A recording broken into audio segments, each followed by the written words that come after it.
Hey there. Love that you found the podcast. To help others find us, would you take a minute to leave a review wherever you listen? Thanks. So the sooner you can move from forming, I get so caught up in these names.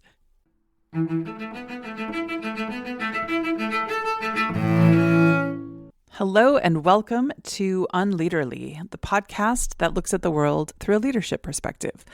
I'm your host, Barbara Iverson. Today, we are going to be talking about team development stages, specifically those researched and named by Bruce Tuckman. If you are not sure what I'm talking about, they are forming, storming, norming, performing. There's also an additional one called adjourning, but I'm going to mainly be talking about the four that rhyme. A number of years ago, I was living in Prague, and a guy I knew was putting together a festival, a 3-day festival. I actually can't remember the name. Festivals were a huge thing in the early 2000s, and he wanted to have these different tracks that attendees could go to. And one of them was going to be film. And he asked me and another woman to lead that team and figure out what we were going to offer for this 3-day festival.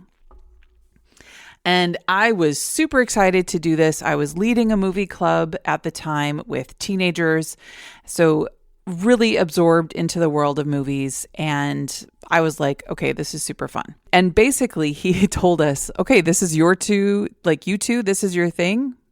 Go do it. He gave us very little. We had a small budget, but there was very little guidance. I didn't really know. I mean, I had some ideas of what I wanted to do. And I didn't know my partner very well. We met a couple times and sort of talked about some ideas.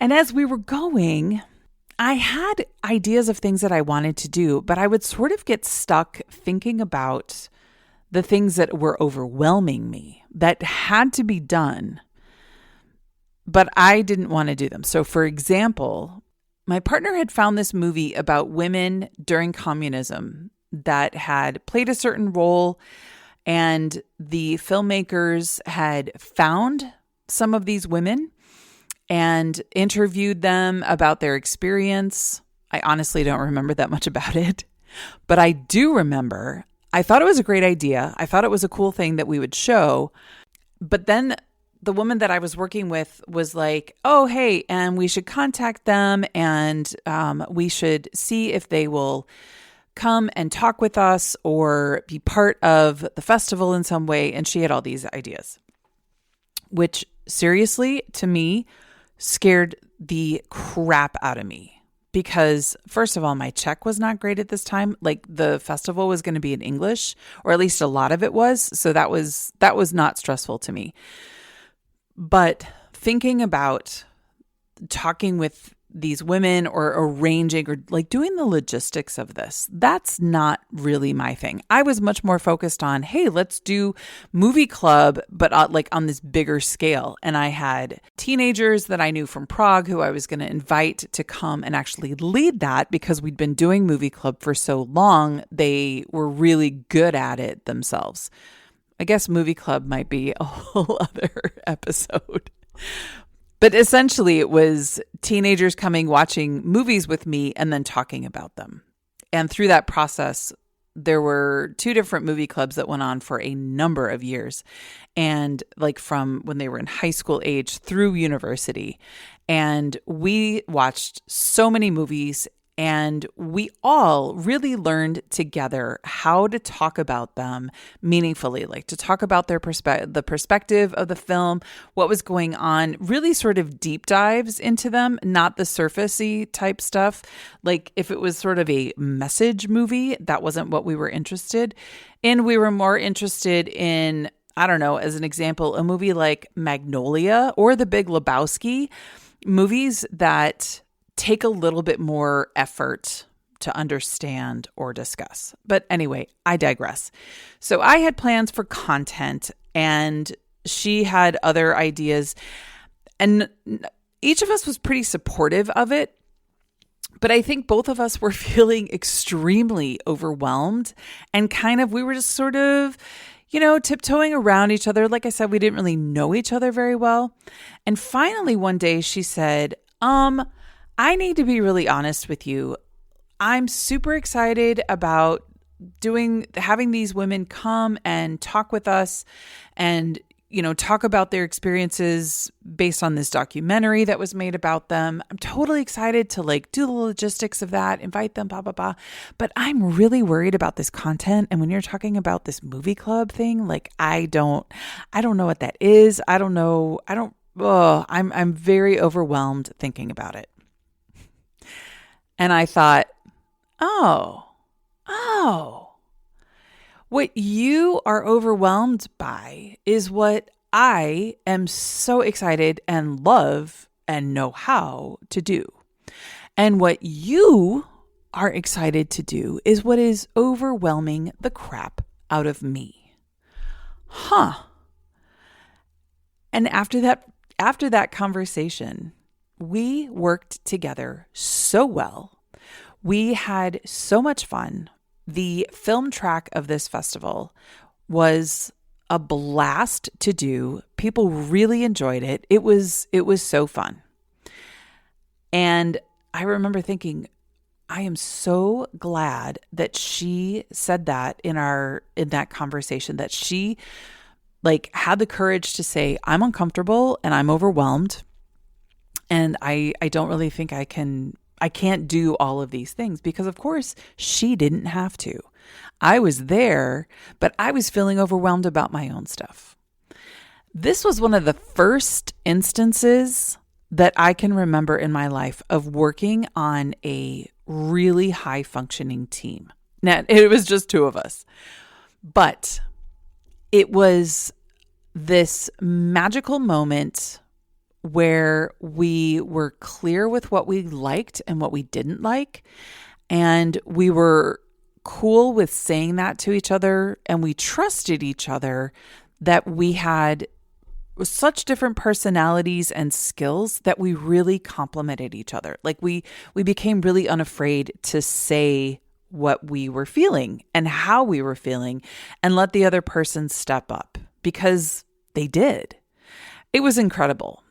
And I have not often worked on teams where we've found that sweet spot. The bigger the team, the harder it is to do that. But I have worked on other teams where people start to get to know each other and recognize strengths and weaknesses, and how the other's strengths and weaknesses complement theirs. The team that I worked in when I first moved to Berlin was just tipping our toes into that water, and it was starting to feel so good. And then the team changed, which is also pretty normal. But in workshops where I've talked about these stages, I've often asked people at the beginning, how many of them have been on performing teams? And a lot of people at the beginning of these workshops will raise their hands and say, yep. And I know that what's in their minds is they have produced products. They've been on teams that are high functioning and spit out whatever product they were trying to build, whatever that was. And the interesting thing is, at the end of the workshop, when I asked the same question, okay, tell me again, now that you have all this information, how many of you have worked on performing teams? And then it's only a handful of people. Just a smattering of people raise their hands. Which is, in a way, it's sad, because working on a performing team is so fun and so exciting and just brings so much joy and value, not only to the product, whatever you're creating together, but also just individually. It's fun. I think it's also typical. It's kind of to be expected, because teams are complicated because they're made up of people. When people know each other, value each other, know how to talk to each other, know what each other is good at, and know how to communicate feelings and what's going on, it's fantastic. But most of the time, that isn't really the case. So let's get into it. What are the 4 team development stages that Bruce Tuckman named? Forming, storming, norming, performing. Again, adjourning is also one. I'm going to cover it when we get to that part, but it's not my main focus. Let's talk about forming. Forming is any time you have a team. It's what happens when you put people newly together to work together. But it doesn't have to be just a team that is new in working together. You can have teams or companies that are still in the forming stage that are 20 years old. How do I know? I worked in one. And the way that I would categorize it is it's any team or organization that isn't talking about their problems. It isn't talking about the discomfort that people feel.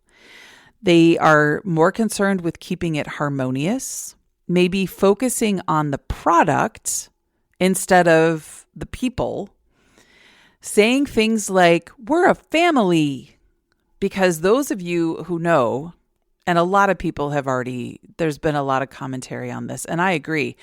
Companies are not families. You don't want to be a family. Families you don't choose, and families tend to be highly dysfunctional, and you can't get rid of your dysfunctional family members. You can't just fire them. You can't toss them off the boat. Families are there as something that you can't change your family. You can have a chosen family. We're not talking about that. But the family that you're born into, you didn't ask for, you didn't choose it, and you have to go from there with what you do with it. That is not what a company is like. That is not how a company functions. Shouldn't be, anyway. And you don't want that kind of dysfunction that you can find in a family because they're all stuck with each other and didn't choose each other. You don't want that in a company. But this is why I say that I think they're in the forming stage and they're immature and not well performing, is because that's a super naive way to look at it. And it's this sort of blanket, it's trying to get people to shut up and not talk about what's uncomfortable or what's not working at the company. Then the founders and directors and leaders will say like, oh, we're family. I think that's really a bit of it's a dodge of accountability. It's trying to make people think that the company or the team is much more caring and concerned about their well-being than they actually are. Because the assumption is if we're a family, then, oh, we care about you.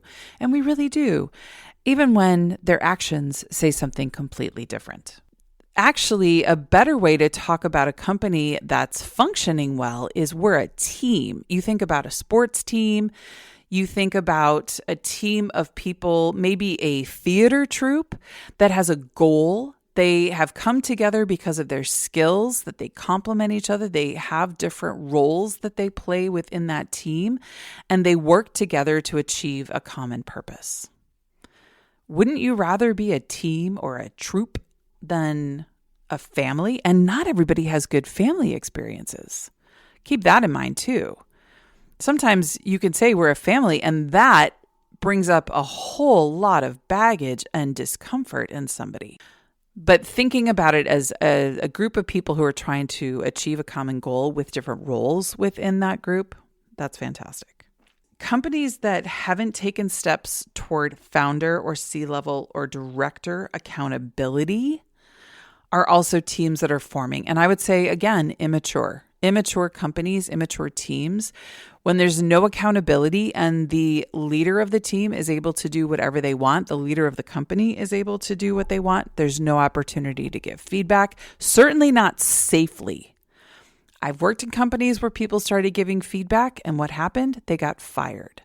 They shouldn't have been, because they were, in most cases, just asking questions, but they were asking questions that the people above them found very uncomfortable. And instead of dealing with the questions, they dealt with the person. Boop, got rid of them. Now we're fine. Well, no, you're not. But if you can blame the person who left, there were women who they were called troublemakers and they were fired. And then other people look around and go, I would really like to keep my job. I'm going to keep my mouth closed.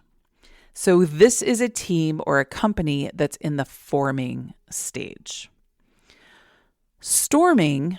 Now, when I taught this to university students, storming, you could just see their eyes grow wide and they were terrified because the name makes it sound terrifying, scary, painful, uncomfortable, and just all the things that you really don't want. So everybody wanted to skip over it. Could we just skip norming?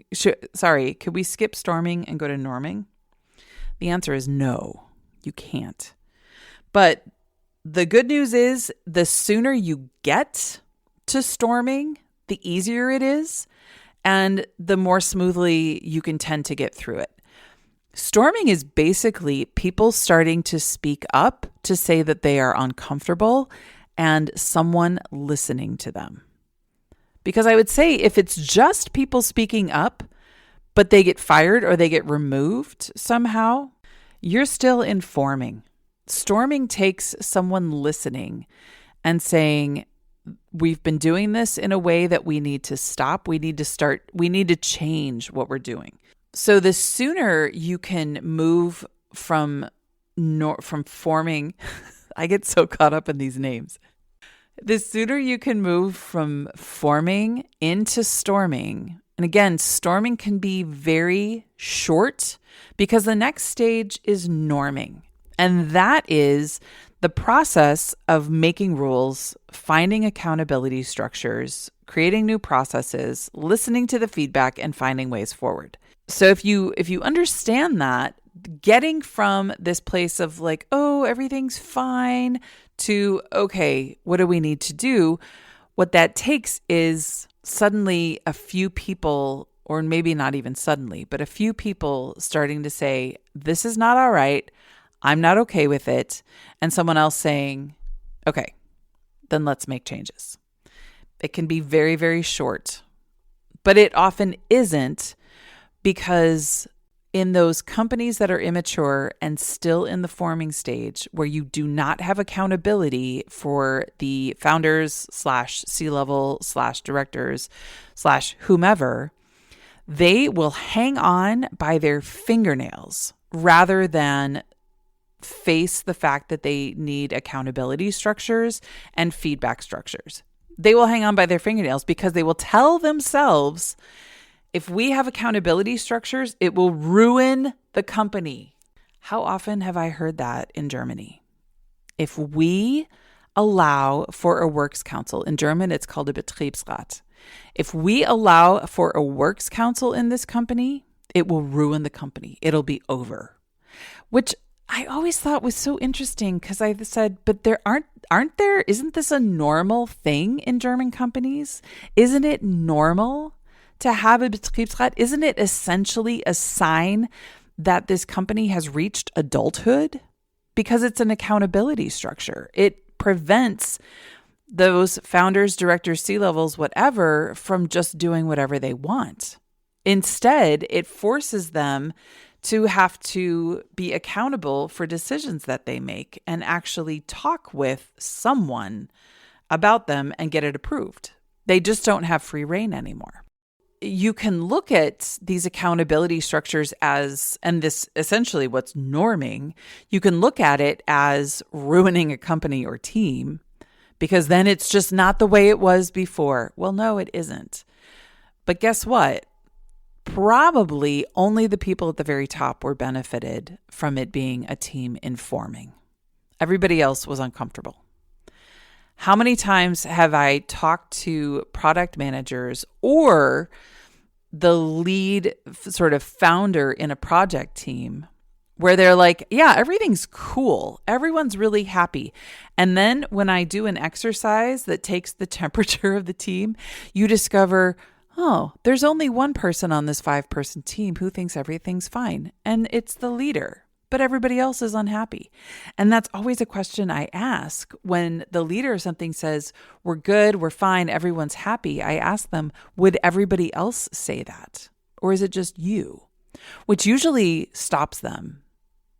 And if they're really honest and reflective, they will say, yeah, you know what? Maybe that's not completely true. If they're not reflective, they will say, no, it's absolutely true. And you know what? If that's what they think, you can just try to show them that it's something different. But the process of norming shouldn't be painful. It should be undertaken with curiosity to say, okay, what's going on here? What makes, when people are uncomfortable in meetings, what's making them uncomfortable? Is it because not everyone has a chance to voice their opinion? Is it because mostly only one person is speaking through all of this? Is it the fact that they say they want feedback, but every time it's offered, it's kind of shot down, or there's some evasion, or people get really defensive? What's happening here, and how can we change it? And this happens in discussion. This happens together. And even the process of doing it really helps teams move forward. So in the example that I gave at the beginning of the podcast, me and this other woman working together on this tiny little team, the norming was the checking in. So the storming was her saying, I'm uncomfortable with this. I'm overwhelmed. I'm really afraid of what I have to do for this part, which then I could say, well, that's the part that I'm excited about. So I think we're good. And then the norming was us checking in with one another, telling each other what we'd been doing, and also saying, hey, this has come up. This is something I need. Oh, okay. How do we either do that together? How can I support you? Maybe I do that for you, whatever that looks like. But it's communication. Norming is communication. Norming is creating new processes. Norming is saying, all right, the way that we did it before didn't work. Fine. What do we want to try? And norming is very iterative. You have to try different things. Just because you've gone through storming and someone has said, I don't like this, and you've gotten to the norming stage, it doesn't mean that everything you try is going to work on the first time. But you are iterating. You are trying different things. And because you've gone through storming, people feel comfortable saying, this doesn't work for me. So this norming might be a process of putting in place a new process, and then you have to storm through it again and then get to norming. Like, it's really cyclical in those two. But once you're able to form some foundational processes or accountability structures, then you get to performing, where a team is actually working well. They're working out of their strengths. They know their roles. They know how to give feedback to each other and speak up. They're not afraid of retribution. This is an adult company or an adult team. These are people who trust each other. They trust their leaders. The leaders trust their people and believe them. They really have these open voices that people are not afraid to speak up, and the leadership is not afraid of what their people say. And they're not afraid of accountability structures. They're not afraid of both feedback structures, and they're not afraid of having something like, or specifically, a works council as part of the company to say, this is an accountability structure. It's going to change how this company works, but it's not going to destroy it. If it's going to destroy it, then maybe it deserves to be destroyed because it can't survive without super toxic work environments. Okay, if that's true, then okay, then this company probably should not continue to work in the way that it is. It needs a major shakeup. And this is part of the change environment and transformation. But it's really difficult, or it can be, when the people at the top don't really want to listen because they have been in protected positions for a long time and they don't want to move out of them. They're afraid of what happens when they don't have the same kind of control that they've had for the last, 20 years. And again, like I said at the beginning, performing doesn't mean churning out product. You can be in the forming stages and churning out product. You can be highly profitable. You can have wonderful products. It doesn't mean that you are on a performing team or in a performing organization, because performing is about how people work together. It's not so much about the product. It's the communication, it's the way that people come into work, bring their full selves, and then they can go forward. Now, adjourning is this extra piece that is essentially what happens when a project is over and you are saying goodbye, and it's all about recognizing the moment, recognizing the team that you've had, and saying this is what we were, this is what we've had, and honoring it.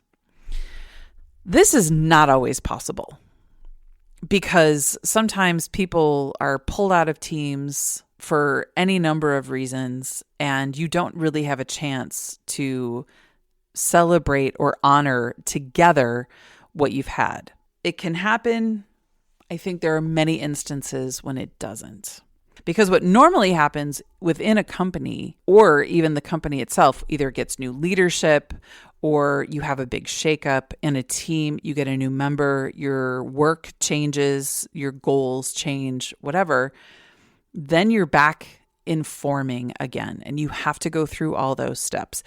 Hopefully it's faster to get to storming. It's faster to get to that point because you've already done it. Maybe the new people haven't, but the ones who've been around for a while have, and they're going to be looking for that, and they're going to be ready and waiting for that opportunity to storm. But it's not just a process that you go through once. It's really circular.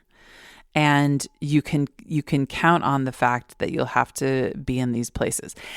So one tool that you can use if you are not sure what your team is feeling or where they're at with this, if they don't know these stages, you can do a quick, hey, this is what this looks like, and lay them out so that you can create, again, this common vocabulary with each other and understand what each of the stages means and doesn't mean. Then you can ask, okay, now that you know that, which stage do you think our team is in? And just like with the question before where the leader said, oh yeah, everybody's happy when they weren't, you will sometimes find that the person leading the team will think that they're in performing and everybody else thinks they're in forming. That is a wake-up call to realize, hold on a second. We're not all on the same page.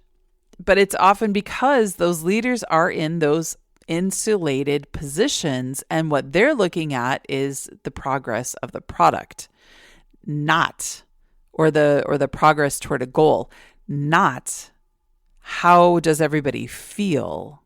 Do they feel like their voices are being heard? So those are the stages. And one of the reasons that I think that it's really important for people to know them is because it becomes a little less personal when you can state that this is the stage that you're in, right? If you can say to your team members, I think we're informing, that is a little less scary than saying, you know what, like there are people who just aren't being held accountable, or we're all just sort of tiptoeing around ourselves. Like you can use that. But again, this common vocabulary is so helpful in being able to state clearly how things are and observing, putting ourselves in the place of the observer to say, when I'm looking at this team, I see forming.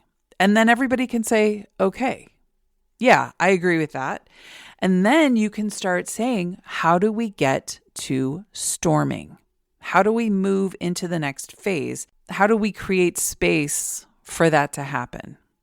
And there isn't just one way, but somehow there has to be an acknowledgement of the discomfort, acknowledgement of the problems is kind of a strong word, but it could be that there's a lot of problems. But if you're a very experienced team that has done this before, you might be able to simply push your way into storming, essentially, to say like, okay, we know that this has to change. We know that there's things, but you can't do it too fast either. You can't jump into storming right away, because what are people going to complain about?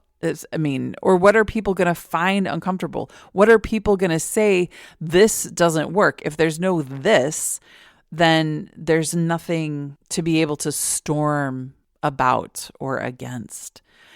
So rushing through the stages is not worthwhile. And there's nothing wrong with forming. It's normal. It's part of developing as a team. It's an early stage, and it happens. And it will happen every time your team or your goal or your product changes. So not being allergic to the thought of forming is part of moving through the cycle. You have to let it happen. You can't just say, let's just cut out the forming and go straight to storming. But how? You can't. You don't know you don't know what's not working. You have to go through that forming stage, and you can enjoy it. You can enjoy the newness. You can enjoy exploring. You can enjoy trying new things. Like I said, storming doesn't have to be super painful if people start listening. So you can approach both forming and storming with openness and curiosity. The problem is when you ignore it. You can ignore the signs of storming and keep yourselves in forming for a very long time. But you will lose great people from your organization, and you will definitely not make the kind of money that you could be making if you had performing teams. You can still churn out product. Absolutely. But people who are happy and performing well and know their roles on their teams and in their companies, those are just better workspaces. They're better work environments. And you can make changes. You can shift, you can adjust. Those are mature, functioning companies that pivot more easily, that meet new market standards more easily. They allow you to do your business better because there's communication, there's trust, and there's a belief in where you're going that you just don't have if you're stuck forever in forming, because that gets really, really old. Believe me. Your challenge for today. Think about, when have you ever been part of a performing team? And if you were, what did that look like? How did you get there? What can you point to as that storming moment? For me, it was the conversation where my partner said, this isn't working for me. What was that storming moment for you? And how did it feel to be known, be trusted, have open communication, and be doing what you were really good at on that team? I mean, I know what you're probably going to say, but put yourself back into that place. If you have never been part of a performing team, if you think, man, all of the teams I've ever worked on were in forming, they never got out of it, then I want you to think about how might you, and actually everybody can do this, even if you had a performing team. Think about teams that were stuck in norming.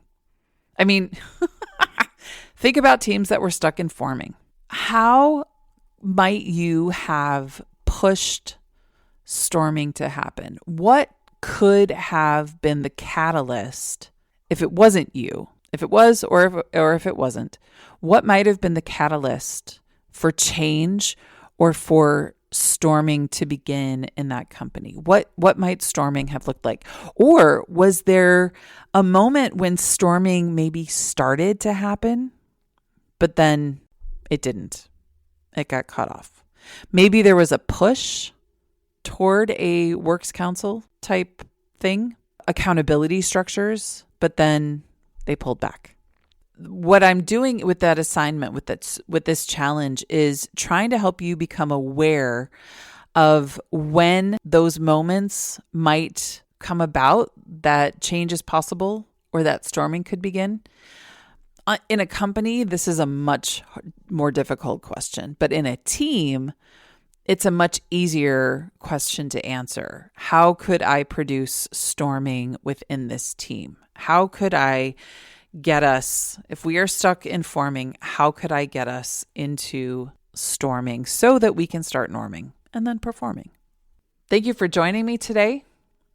I hope that this has been both informational, fun, and also maybe challenging to hear. As always, big thanks to Lilia Keys for our intro and outro music.